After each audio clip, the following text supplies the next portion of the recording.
political freedom is the life breath of a nation. So this statement was said by Aurobindo Ghosh, right? So such kind of questions we can expect in UPSC also, right? Like Swaraj is my birthright. This was said by whom? This was said by Bal Gangadhar Tilak, right? So similarly, political freedom is the life breath of a nation. This was said by Aurobindo Ghosh. So Aurobindo Ghosh was basically an extremist, right? He was an extremist. If you can recollect, there are three types of people who have fought for independence. One is the extremists, second is the moderates, and the third one is revolutionaries, right? Revolutionaries. So broadly, you can divide people into moderates, extremists, and revolutionaries, right? So newspapers that are run by moderates, who are moderates, famous personalities in moderates, newspapers run by those moderates, any organizations by those moderates, did they form any political parties? Did they take any significant contributions? Did they write any books? So all these aspects are important, guys, right? And if they have said any statements, they are also important. So one such thing is this: political freedom is the life breath of a nation. This was said by Aurobindo Ghosh. Aurobindo Ghosh, who is an extremist, right? And the second thing is gender angle to the independence movement. So we need to know who are the women presidents for the Indian National Congress. As we know, every year, around almost every year, a Congress session used to take place in the month of December, right? Sometimes in other months also, but every year we used to have a Congress session, an INC Congress session during the time of independence movement, right? So throughout, that is right from the beginning of the INC, that is in the 1885 till the 1947, we have 3 women presidents for the Congress sessions, right? We have 3 women presidents for the Congress sessions. So first is Annie Besant. Annie Besant. She was the president for INC session in the year 1917. She was the president for INC session in the year 1917. Second personality is Sarojini Naidu. She was the president for INC in the year 1925. Right? She was the president for INC in the year 1925. And third one is Nalin Sen Gupta. Nalin Sen Gupta. Right? She was the president for INC in the year 1933. So these are the only women presidents for INC session before independence. Right? Before India got independence, these 3 are the only women presidents. If we know these 3 women presidents, if there is any option that says, gives some other woman's name and says she was the president, then we can eliminate that option, right? So it's better to remember throughout the Congress sessions, only 3 women. And who is the first woman? Who is the first woman to preside the INC session? It is Annie Besant in the year 1917. However, the first Indian woman is Miss Sarojini Naidu, right? The first Indian woman is Sarojini Naidu. The first woman is Annie Besant. The first Indian woman is Sarojini Naidu, right? Here we have to be careful, guys. Here we have to be careful, right? If option asks for first woman, then it is Annie Besant. If option asks for first Indian woman, then it is Sarojini Naidu in the year 1925. So these are the only 3 women presidents for INC sessions. Similarly, Mahatma Gandhi was the president for INC session for only 1 session, right? Throughout the entire journey of Congress, Mahatma Gandhi presided only for 1 session. That happened in 1924 in Belgaum. Belgaum, Belgaum, right? So in Belgaum Congress session in the year 1924, that was the only Congress session where Mahatma Gandhi was the president. So this is also an important point which we have to know, because we might think Mahatma Gandhi has presided for various sessions. So the thing here is, addressing a session and presiding a session are different, guys, right? Addressing a session and presiding a session are different. So Gandhiji has addressed various sessions, but Gandhiji was the president for INC session only in the year 1924, and that too in Belgaum, right? In Belgaum. So this is one important point which is useful for prelims. So the next thing is related to people's movements of princely states, right? During the independence movement, we can broadly divide India into India that is under the control of British, that is British India provinces and the princely states. So princely states remain to be under the control of princes. They remain to be under the control of Nawabs and kings, whereas provinces were under the control of British India. So if we see the journey of Congress, right from the beginning, they were fighting for independence or they were fighting for Swaraj in the provinces only. Right, in the provinces only. If you thoroughly refer either the NCERT Modern India or the Spectrum Modern India, you will have a broad picture that from the beginning, the Congress was INC was focusing on independence or Swaraj in the British ruled provinces. They did not touch the princely states, right? In the year 1939, Tripuri Congress session in the year 1939, that was when princely states were also joined in the nationalist movement, right? 1939 Tripuri Congress session. It was in that session the Congress has decided to involve participation of princely states people also, right? To involve princely states people problems also in the nationalist movement. So till 1939, the INC did not directly engage with princely states problems. So this concept also we need to have clarity. Only after 1939, princely states problems were also included by INC, right? And why is this 1939 Tripuri session famous? There is another reason also.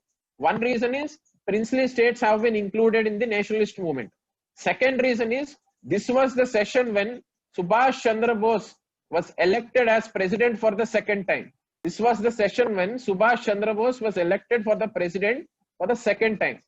However, he was made to resign, right? He resigned from the INC, and another person has become the president for Congress session in that year, right? There is an interesting story, guys, here, right? Because Gandhi ji has supported another candidate called Pattavi Sitaramaiah, right, against Subhash Chandra Bose for this 1939 Tripuri session. However, Subhash Chandra Bose has won this. And similarly, 1938 Haripuri session, that is also important, right? 1938 Haripuri session. For this whole year also, Subhash Chandra Bose was the president, right? Even for 1938 Haripura session also, Subhash Chandra Bose was elected as the president. So these two sessions, Subhash Chandra Bose was elected as the president, right? These are some facts, guys. And the next topic is Second Roundtable Conference. When did Second Roundtable Conference happen? After the Salt March, right? After the Dandi March, after the Gandhi-Irwin Pact, this Second Roundtable Conference happened. So overall, the number of Roundtable Conferences are 3, guys. First Roundtable Conference, second and third, right? So Congress attended only the Second Roundtable Conference. Congress did not attend first and third Roundtable Conference. These are the points which are useful for prelims. So first and third, Congress did not attend. Congress attended only Second Roundtable Conference, and that too after the Gandhi-Irwin Pact.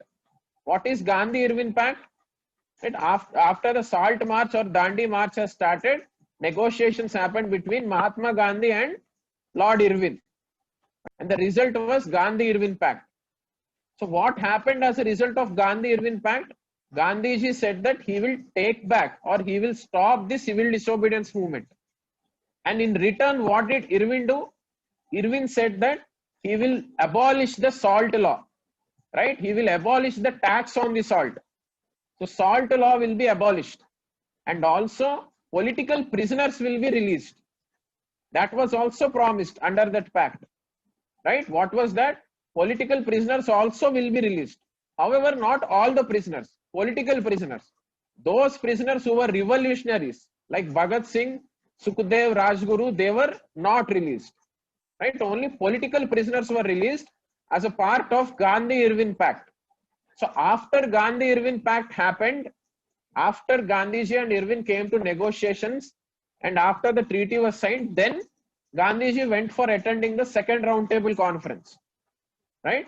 However, along with Gandhiji, there was another famous personality also who attended the second roundtable conference. So that was Sarojini Naidu. That was Sarojini Naidu. So Sarojini Naidu attended the second roundtable conference as a representative of women. As a representative of women. Right? To this point, we may not be that much aware. Right? Second roundtable conference, we know that only Gandhi has attended it. But Sarojini Naidu also accompanied Mahatma Gandhi for the second roundtable conference. However, Sarojini Naidu was representative of Indian women in the second roundtable conference. Gandhiji was the representative of Congress in the second roundtable conference. So Sarojini Naidu was representative of women. Gandhiji was representative of Congress in that session. Right? And a civil disobedience movement, as you know, it happened on 12th March 1930. Right? Civil disobedience movement was started by Gandhiji on 12th March 1930. So this was started with Dandi March. This was started with Dandi March. And Gandhiji has chosen 78 followers. With those 78 followers, Gandhiji started this Dandi March. Right? So if there is an option saying almost teachers, students, labor unions, all have started this Dandi March along with Gandhiji, then that is wrong. Gandhiji handpicked 78 followers along with him. With those 78 selected followers, Gandhiji started this Dandi March. Later, it became a big movement. People joined. Right? So this also we have to know. And Dandi March, it's known as Dandi March because he is marching to Dandi. Right? It started in Sabarmati Ashram. Right? So it started in Sabarmati Ashram and it is still Dandi. Right? So this is also one point where they can ask. So this is about Gandhi-Irwin Pact, second roundtable conference, Dandi March, civil disobedience movement, and all these things. So now we'll go to the next topic, that is Kundara Proclamation. There is a proclamation called Kundara, Kundara, Kundara Proclamation. Kundara Proclamation. In modern India, what is this Kundara Proclamation? This is related to Velutampi revolt. This is related to Velutampi revolt.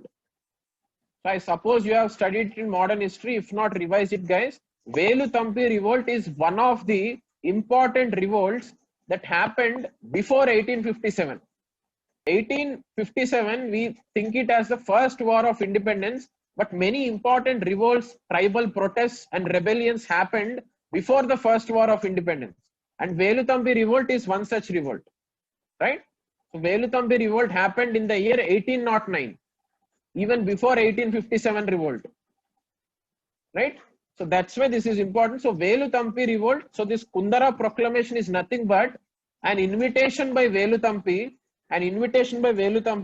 asking all the people to fight against the British rule. Right? Asking all the people to fight against the British rule. This is Kundara Proclamation. This is related to Velutampi revolt. This is one of the important revolt that happened before First War of Independence. Before First War of Independence, right? And who termed the 1856-57 revolt as First War of Independence?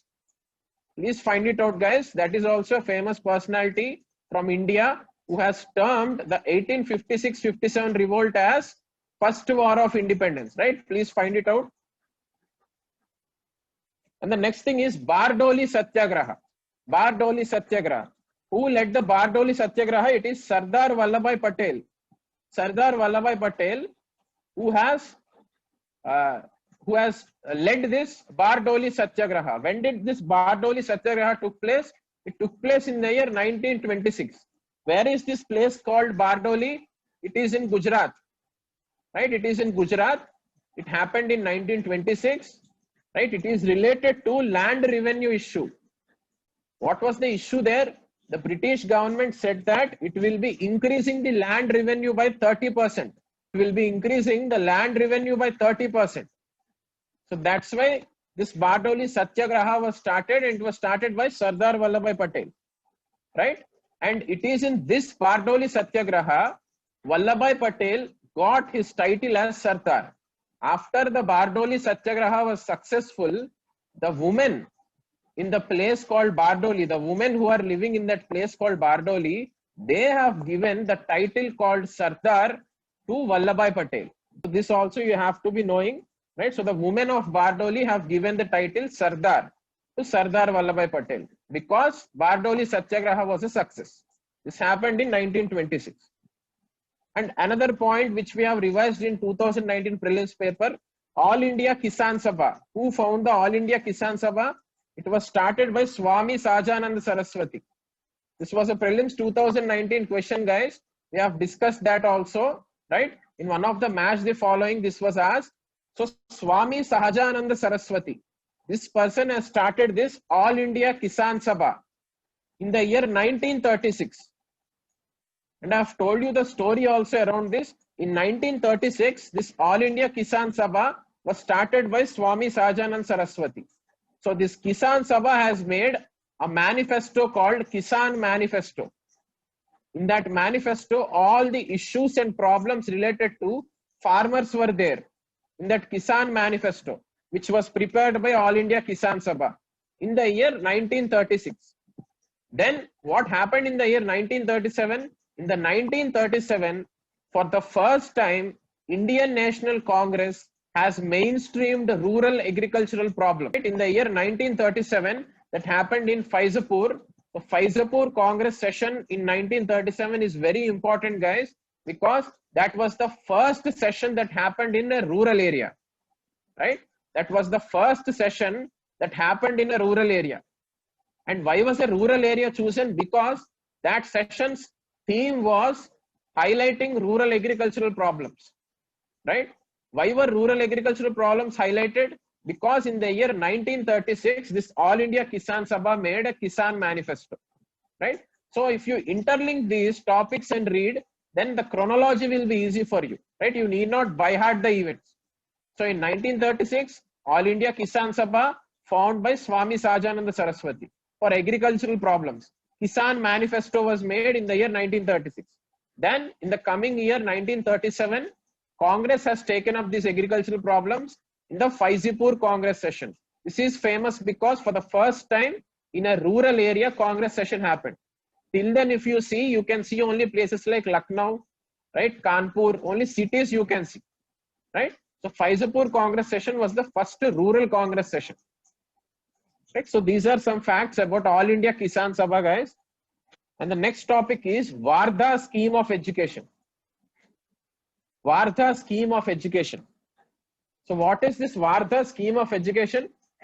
This education was taught by Mahatma Gandhi. Right? This is a concept of Mahatma Gandhi. So why is it famous?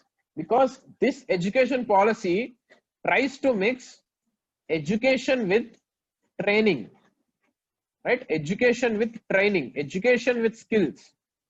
So that is why this scheme is very famous. Wardha Scheme of Education. This was a concept of Gandhiji. However, this was implemented by Congress. This was implemented by Congress in 1937 in Wardha, in a place called Wardha. In 1937, Congress has implemented this Wardha Scheme of Education. Right? The background for this is the philosophy behind Wardha Scheme of Education is Mahatma Gandhi's style of education. What is that? It tries to blend education with skills, right? It tries to focus on basic handicrafts, basic vocational skills, right? So that is something which is unique in this Wardha Scheme of Education. And also it says first 7 years of schooling, should be in the mother tongue.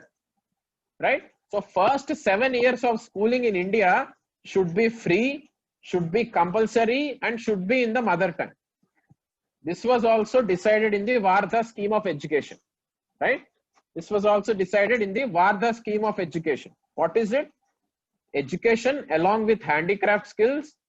And the second thing is first 7 years of schooling in mother tongue, free and compulsory. Right? So these provisions only we can see in different acts in the present India, in the form of RTE Act or in the new educational policy of 2019. These are the principles which we can see. Right? So this was decided in 1937 itself in the Wardha Scheme of Education.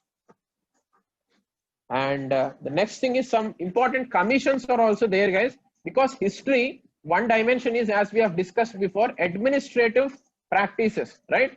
What are the different administrative initiatives that were brought in ancient India, in medieval India, and modern India? So in modern India, we have a number of committees related to police forces, related to civil services, related to education, right? Related to famines, related to agriculture, related to currency. We have a number of commissions.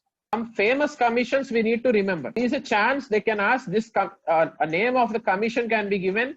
They can ask, this is related to what? So at least we need to know which commission is related to what, right? So one such committee is Sadler Commission.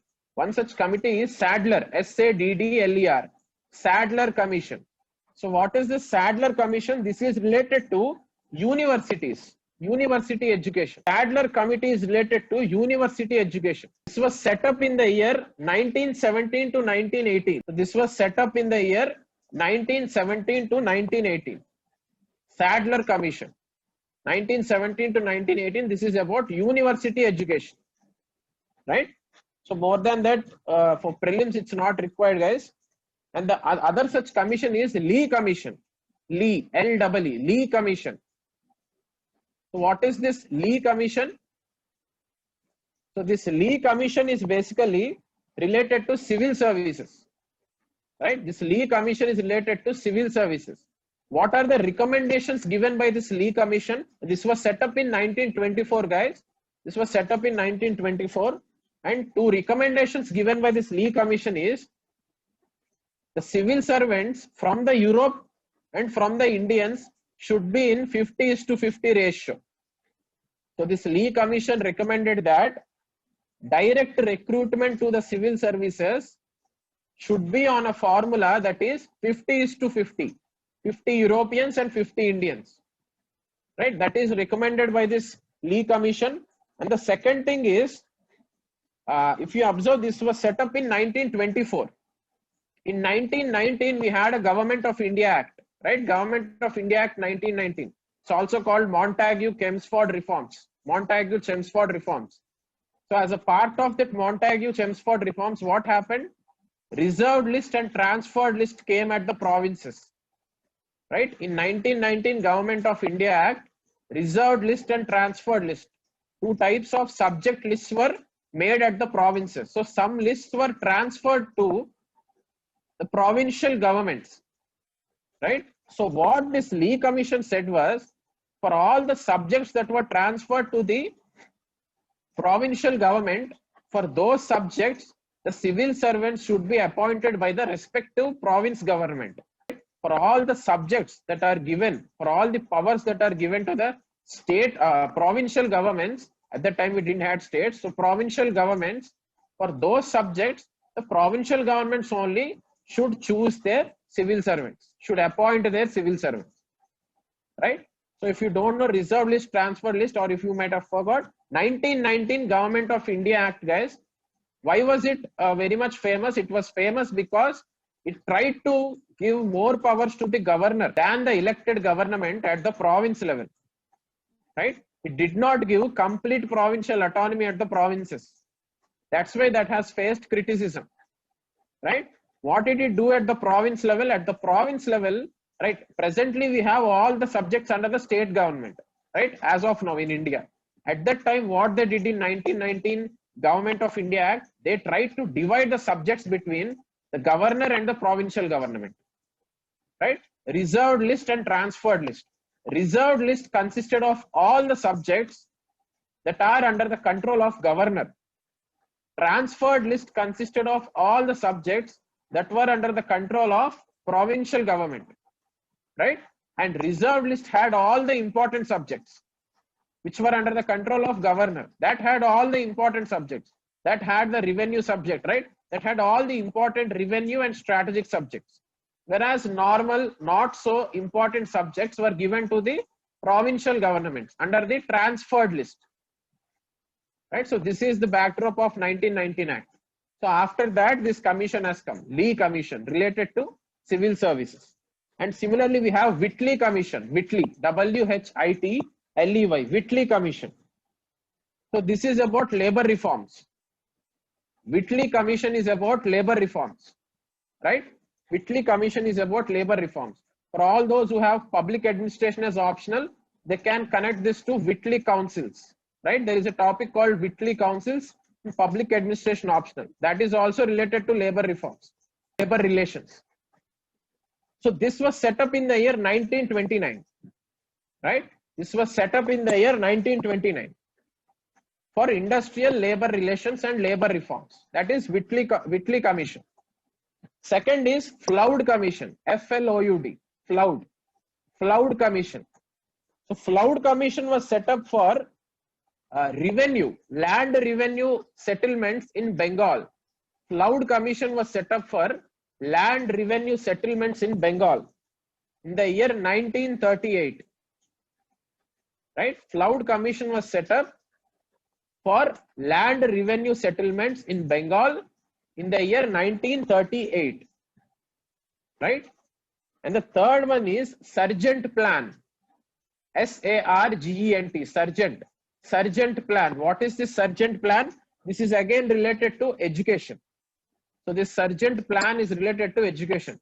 We have a list, guys, 7 to 8 committees on education only. Right? We will be trying to cover them. This is another such plan on education. This is Sargent, Sargent, Sargent Plan on Education. What is this about? This is about post-war education development in India. That is after 1944.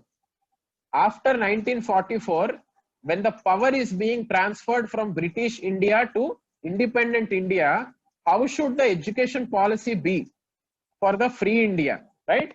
For that, Government of India at that time has made this Sargent Plan, right? So Sargent Plan, 1944, post-war education development in India, right? The Sargent Plan is related to post-war education development plan in India, right? This is Sargent Plan.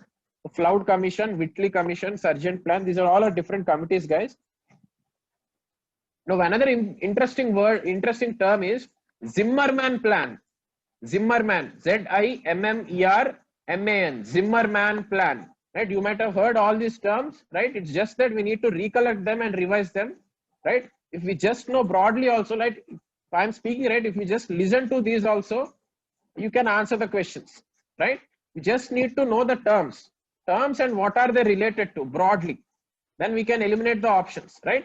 So Zimmermann Plan, what is this? As we know, there were moderates, there were extremists, and also there were revolutionaries. And for revolutionaries, in the modern India, there were 2 phases for revolutionaries. There were 2 phases for revolutionaries. So in the first phase of revolutionary, that happened during the time of First World War, right? So after Swadeshi movement, what happened in 1907? Surat split happened, right? After Swadeshi movement in 1907, Surat split happened. What is Surat split? Moderates and extremists got divided. Moderates and extremists got divided, right? In the 1907 Surat split. What happened because of that? Congress became weak, right? Congress became weak. All the extremists were arrested, including Bal Gangadhar Tilak, right? All the extremists were arrested and moderates were not reaching the masses. Moderates were not reaching the masses. So what happened? Revolutionary terrorism increased, right? Revolutionaries increased. They are called Krantikars in Hindi, right? So revolutionaries have increased. They have chosen violent methods. Because of that only we can see V.D. Savarkar's Abhinav Bharat in Maharashtra or Anushilhan Samiti in Bengal, right? Raj Bihari Bose. All these revolutionaries have started operating because they did not had any channels after Swadeshi movement, because there is no strong leadership to take the movement forward, right? So that is first phase of revolutionary terrorism.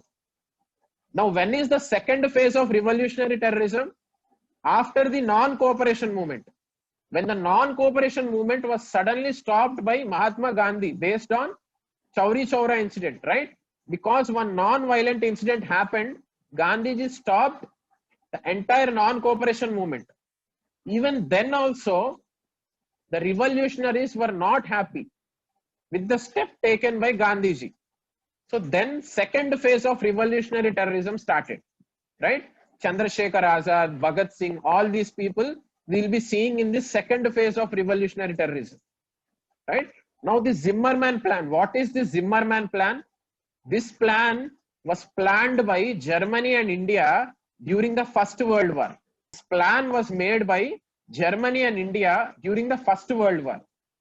Now, during the First World War, as we know, British was busy fighting in the war, right? British also was a part of the war, was a part of First World War. Then what revolutionaries in India thought was, they thought this is the right time to attack Britishers in India, right? As they are busy in the First World War. So they had tie-up with Germany, right? Germany was a central power. In the First World War, there were two powers that were fighting, right? One is Allied and the second one was Central Powers. Allied powers, we have British. In Central Powers, we have Germany. So Germany was the rival of British. So that's why what India did, India made a tie-up with Germany to attack British in India, right? To remove the Britishers from India. This plan was called Zimmermann plan. This plan was called Zimmermann plan. So this is basically Indo-German plan to bring about an all-India struggle against the British government, right? So this is Zimmermann plan. But this was unfortunately not a success, because one common thing which we can see throughout the modern history is traitors. Traitors, Traitors, traitors, right? These traitors used to spoil the plans of Indians. So this was unsuccessful because of a traitor. And the next thing is related to the concept of Pakistan. When did the concept of Pakistan come in the modern India? It came in the Lahore session of Muslim League. Just like how Indian National Congress used to have sessions every year, similarly Muslim League, that is the party that was led by Muhammad Ali Jinnah, that party, Muslim League, also used to have annual sessions. It was in one of the session, that is Lahore session, in the year 1940, Pakistan resolution happened. For the first time, Muslim League demanded for Pakistan, right? So this happened in 1940 Lahore session. 1940 Lahore session by the Muslim League. However, the concept of Pakistan was not given by Muhammad Ali Jinnah, right? Find out the personality who gave the concept of Pakistan. It was not Muhammad Ali Jinnah, right? Find out the name of that personality. So this is about Pakistan resolution, right? It happened in 1940. And there is another event related to Muslim League which is famous for us, which is important for us. Direct Action Day, right? Direct Action Day. What is this Direct Action Day? Direct Action Day was on August 16th, 1946. Direct Action Day was on August 16th, 1946. Now what happened on this day? Muslim League, outrightly they said that either it is by violence or non-violence, we should get our Pakistan, right? Either by violence or non-violence, we should get our Pakistan. So that's why Direct Action Day was planned by Muslim League on 16th August 1946, right? For Pakistan, they have declared this day as Direct Action, and it led to huge communal riots and violence, right? So this Direct Action Day, we need to know the significance of Direct Action Day, right? It was initiated by Muslim League on August 16, 1946 to achieve Pakistan, right? Similarly, we have Day of Deliverance in modern India. Day of Deliverance. What is Day of Deliverance? In 1939, Congress ministries, entire Congress ministries have resigned in 1939. Why did they resign? Why did the ministers resign? They have resigned because the British has publicly said that India is supporting British for Second World War without consulting India, right? Without consulting India, British openly said that India is supporting Second World War. So because of this, Congress was not happy, and Gandhiji gave a call for all the Congress ministries to resign. So then the Congress ministries have resigned. To celebrate this resignation of Congress ministries, Day of Deliverance was declared by Muslim League, right? To celebrate the resignation of Congress ministries, Day of Deliverance was declared by Muslim League. And why was this Direct Action Day planned? This Direct Action Day was planned because before this, Cabinet Mission happened. What was the Cabinet Mission? I hope everyone is recollecting. Cabinet Mission is basically to finalize on how the power has to be transferred from British to the Indians, right? That is simply the Cabinet Mission. This happened in 1946. So the Britishers want to give the power to the Indians, give the entire power to the Indians and leave India. But how to give the power, to whom to give the power, that was decided in the Cabinet Mission, right? How the government should be formed. So Muslim League had some issues with the Indian National Congress in the government formation. Because Muslim League was not happy with what it was offered in the Cabinet Mission, Muslim League went for this Direct Action Day, right? Muslim League went for this Direct Action Day. This is the story behind Direct Action Day. This took place on 16th August 1946. 16th August 1946. And another important Congress session is 1929 Lahore Congress session. 1929 Lahore Congress session. Why is this important? Because it is in this session the demand for India was made Purna Swaraj, right? In this 1929 Lahore Congress session, the Congress demanded for Purna Swaraj, complete independence. Till then, we were asking for self-rule, that is Swaraj, right? Swaraj is different from Purna Swaraj. Till then, we were asking for a self-rule under the British rule.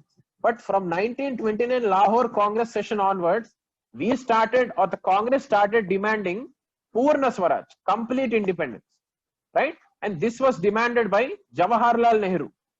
This was demanded by Jawaharlal Nehru.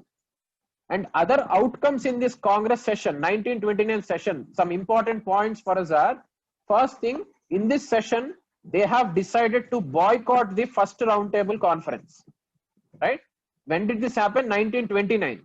When did the civil disobedience movement start? 1930, right? When did the first roundtable conference took place? 1930.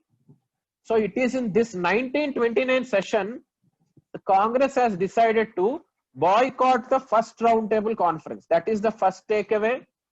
Second takeaway is Purna Swaraj was made the demand of the Congress. Purna Swaraj, complete independence. And third thing is, in this session only, they have decided to launch civil disobedience movement. In this session only, they have decided to launch civil disobedience movement. Just now we have discussed, that is Dandi March. We started on 12th March 1930. So that was decided in this 1929 Lahore Congress session. And the other important outcome is January 26th, 1930. January 26th, 1930 was fixed as first Independence Day for India, right? So in this 1929 Lahore session, the Congress has decided 26th January 1930 to be the first Independence Day for India. So this is one of the reasons why we have choose 26th January as Republic Day, right? This is the reason why we have choose 26th January as our Republic Day, right? So this was the small story behind why we choose 26th January as Republic Day, right? So these are some takeaways from 1929 Lahore Congress session, right? Similarly, we have 1931 Karachi session, right?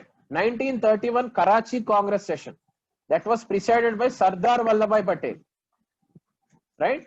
That was presided by Sardar Vallabhbhai Patel. 1931 Congress session. 1931 Congress session happened in Karachi, presided by Sardar Vallabhbhai Patel, right? So modern India, one homework which it is useful for you is important Congress sessions, which I am telling now. Try to find more points with respect to prelims, right? Some simple things which you can do is Congress session, number of the Congress session, in which year did it happen, who was the president, any key takeaways from the session, or any catchy words or important words that were mentioned in the session, right? These things you have to be thorough with. It will help you a lot in the prelims.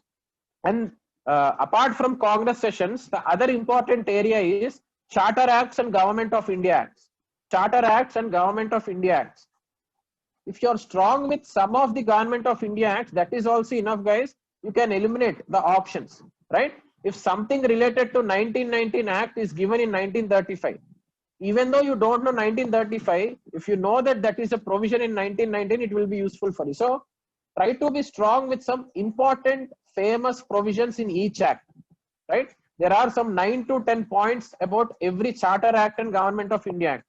No need to remember all the things, right? At least remember important things and try to solve as many questions as possible. That will put all these points in your memory, right? You will not forget them. So Government of India Act 1935, that is an important act because almost most of the provisions in this 1935 Act were taken in the Indian Constitution also, right? So that's why this act is very much important. And this act is a result of Simon Commission and 3 roundtable conferences, right? When did Simon Commission come? In the year 1927. And when did 3 roundtable conferences took place? 1930 to 1932. In between 1930 to 1932. And why did the Simon Commission come in the first place? What was the reason to appoint Simon Commission? The reason to appoint Simon Commission is to evaluate the 1919 Government of India Act and come up with suggestions, right? Is to evaluate 1919 Act and come up with suggestions. That's why Simon Commission was appointed. And why were these roundtable conferences took place? These roundtable conferences took place to add any other new features to the 1935 Act. So after all the negotiations in Simon Commission and the 3 roundtable conferences, 1935 Act was made, right? 1935 Act was made. Now some interesting features in this 1935 Act is diarchy was removed at the provinces, right? Diarchy was removed at the provinces.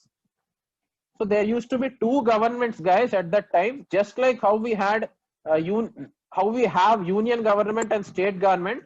Similarly, at that time we had central government and provincial government, right? So provincial government for the provinces. So at that provinces, as we have discussed before, in the 1919 Act, what did they do? They introduced diarchy. That means not the provincial ministers are not the heads. Also the governor at the province is also a head, right? So reserved list and transferred list was created. This is called diarchy. Di means 2, right? 2 kings at a place. That is called diarchy. So diarchy was introduced in 1919 Act.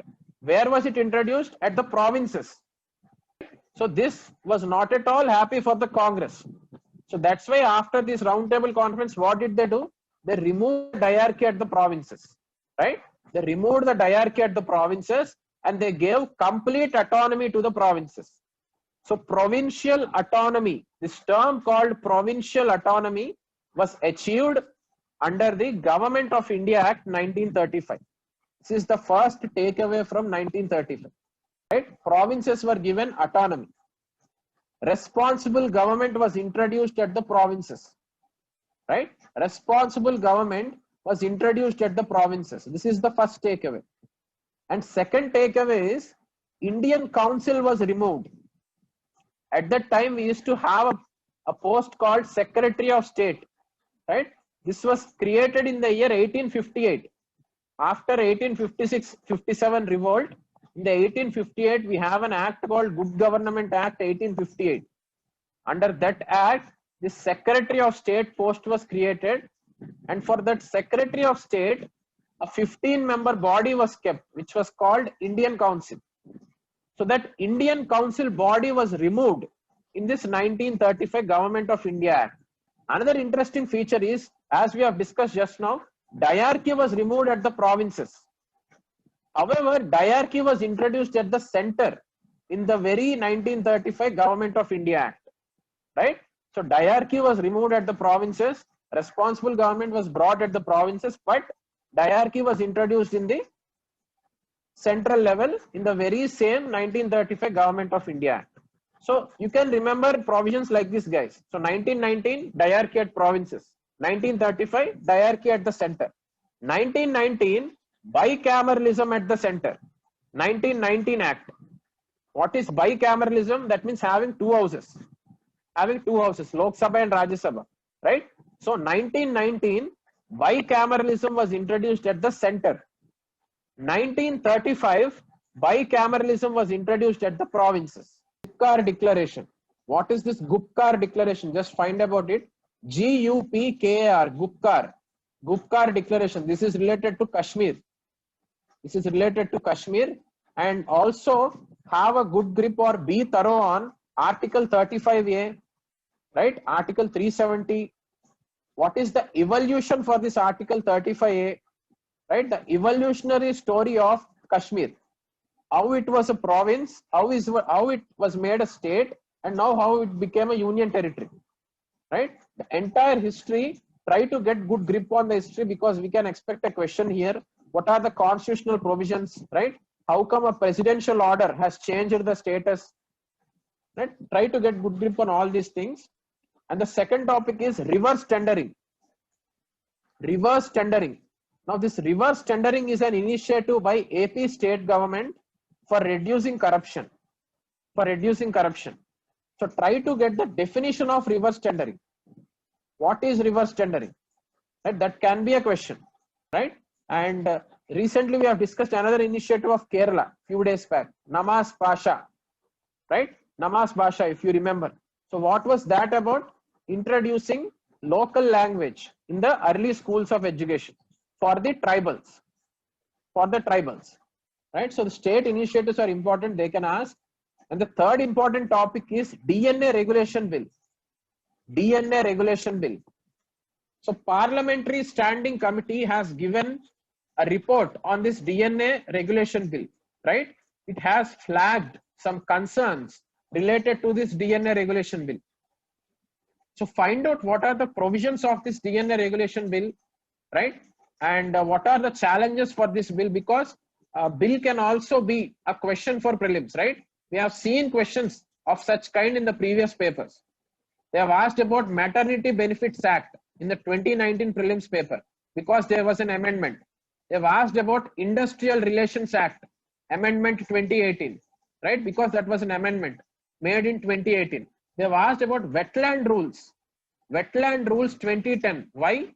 Because in 2017, Wetland Rules were changed. That's why they have asked about Wetland Rules 2010. So all these questions were related to schemes and bills, guys. So that's why this DNA bill is important. Please go through all the features of the DNA bill. And the next thing is Covishield vaccine. Covishield vaccine. Any vaccine name or any drug name or any new test related to COVID, please note them and remember, right? That is also an area where we can expect. That's also an area where we can expect. Recently, we have discussed Sputnik 5. What was Sputnik 5? Sputnik 5 was Russia's COVID vaccine. Russia's COVID vaccine. So this is Oxford's COVID vaccine. This Covishield is Oxford's COVID vaccine in India. Right? And the next thing is an animal was also in the news today. A fish. It is golden mahseer fish. Golden mahseer. M-A-H-S-E-E-R. M-A-H-S-E-E-R. Golden mahseer fish. This golden mahseer fish is usually found in Himalayas, but for the first time it was found in southern India, right? For the first time it was found in southern India in Andhra Pradesh. So that's why this fish was there. Its name is golden mahseer fish, guys, and it is usually found in Himalayas. Now it was found in Godavari, right? So Himalayan rivers are different. They are perennial rivers. Godavari is a peninsular river, but still we could see that fish here. Right, so this kind of fish, and its IUCN status is endangered. Its IUCN status is endangered. Last year prelims paper, we have seen mahseer fish in the prelims paper. What was it about? Blue-finned mahseer. Blue-finned mahseer. It is found in Kaveri River. This was asked in 2019 prelims. Right, so animals, where are they found? What are their IUCN status? We need to know this, guys. And there was a very good editorial article about Fiscal Council in today's Hindu editorial paper. So an independent fiscal council is something which is being taught by the government. So that article very much clearly explains some important data which is useful for us for prelims, right? Fiscal council is also important, but some data was given regarding fiscal deficit. What are the fiscal deficit targets? What is FRBM Act, right? Who makes these accounts of government? Who audits the accounts of the government, right? It's Comptroller General of Accounts, CGA, prepares the accounts of government. CAG audits the accounts of the government, right? CGA is different, CAG is different. Find out their functions, that was mentioned. And another interesting term was mentioned, it is off budget liabilities. OFF, off budget liabilities. Off budget liabilities. Just find out what is this off budget liabilities. Now this is one area because of which fiscal discipline is missing in India, right? What's the issue here is loans that are taken by the government will be added in fiscal deficit, right? The loans taken by the government will be added in the fiscal deficit. Now, this off-budget liabilities are all those loans which the government takes but are not added in the fiscal deficit. Indirectly, the government will be taking the loans, not directly. Say government has Food Corporation of India, that is organization of government. So via Food Corporation of India also loans can be taken. So these kind of things are called off-budget liabilities. There's nothing wrong in taking loans like that, but because of this, it's not getting reflected in fiscal deficit, right? So though fiscal deficit wise, we are good, but loans wise, we are not that good because of this off-budget liabilities. Try to find more information about off-budget liabilities, guys. So, and fiscal council also, so many good points related to transparency and accountability in the budget, in the budgeting. All that information is in that article. And another article was about universal health coverage. Universal health coverage, it tries to compare US and India, right? US and India. The article says that US and India both face the same problem in achieving universal health coverage. The article says the governments of India and USA are trying to achieve universal health insurance, but not universal health coverage. Try to find some good points there. They are also useful. And the National Digital Health Mission, that is important, right? Even in the Independence Day also, on the Independence Day also, there was a mention about this by the Prime Minister, National Digital Health Mission. So what is that National Digital Health Mission? Please find about it, guys. And another editorial article about FATF Pakistan. FATF obligations of Pakistan. What is FATF? Financial Action Task Force, right? That has put Pakistan in the grey list, right? Did it put in the blacklist? No, not yet. What are the countries that are in the blacklist? Iran and North Korea. Iran and North Korea are the two countries that are in the blacklist. In the grey list, there are a number of countries. Please refer those countries also, right? So what is the difference between grey list and blacklist? Grey list implies increased monitoring on that country. Grey list means increased monitoring on the country. Blacklist means that country is designated as high risk jurisdiction, right? Blacklist means that country is designated as high risk jurisdiction. These terms are important, guys. And regarding Kashmir also, there was an article. Please try to be strong on Article 35A and Article 370, right? So I was expecting questions on this for my prelims. They did not ask it. So they might ask it in the coming prelims. So be thorough with these articles. And tax to GDP ratio. How much is the tax to GDP ratio presently? It's around 5.5%. So about this also, there was an editorial article today, right? About tax revenue, right? And all the different tax initiatives regarding tax reforms that were taken by government were mentioned in that article. So we need not search here and there. All the tax initiatives were given in that article itself. Vivad se Vishwas scheme, income declaration scheme, about demonetization, about tax terrorism, right? About computerization of IT returns. All these terms were explained in that article itself. If you go through that article, you will be strong in all these issues, right? It is easy for you. And Israel UAE deal, that is also important. What is that Israel UAE deal? Any important places are mentioned in that. So that places are important for us with respect to geography on maps, right? Or some treaties are mentioned in that. Then the name of those treaties are important for us with respect to international relations, right? So this way, try to find about Israel UAE deal, right? And next is defense sector. In defense sector, there is a term which was in news called negative import list. Negative import list. What is this negative import list in defense sector? This negative import list is nothing but what the government is saying is all the items in this negative import list, we won't be importing them. We will be manufacturing them on our own, right? So this is a step towards Atmanirbhar Bharat in defense sector. This is a step towards self-reliance in the defense sector, right? So negative import list.